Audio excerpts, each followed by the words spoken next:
Basic to advance টেকনোলজির পক্ষ থেকে আপনাদের সকলকে জানাই শুভেচ্ছা ও অভিনন্দন। আশা করি আপনারা সকলেই ভালো আছেন।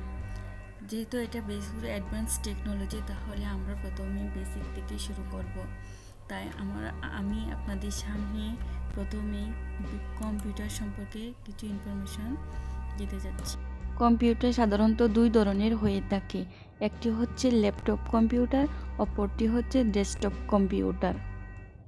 ডেস্কটপ কম্পিউটারে এটি হচ্ছে মনিটর, এটা হচ্ছে সিপিইউ, যার পূর্ণরূপ সেন্ট্রাল প্রসেসিং ইউনিট। এর পাশেটি হচ্ছে পাওয়ার বাটনে ক্লিক করলে মনিটরটি অন হবে, আবার চাপ দিয়ে ধরে রাখলে মনিটরটি অফ হবে। আর নিচেরটি হচ্ছে কিবোর্ডের পাশে রয়েছে মাউস। ল্যাপটপের পাওয়ার বাটন মাধ্যমে কম্পিউটারে যে কোনো ছবি স্ক্যানিং করে সেটা কম্পিউটারে বা মনিটরে নেওয়া হয়, বা যে কোনো কিছু আপনার গুরুত্বপূর্ণ তথ্য এখানে স্ক্যানিংয়ের মাধ্যমে কম্পিউটারে প্রবেশ করানো হয়।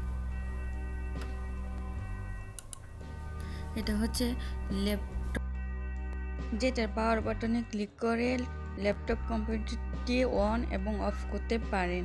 ভিডিওটি এ পর্যন্ত। আপনাদের আমার ভিডিওটি কেমন লেগেছে সেটা কমেন্টস করে জানাবেন।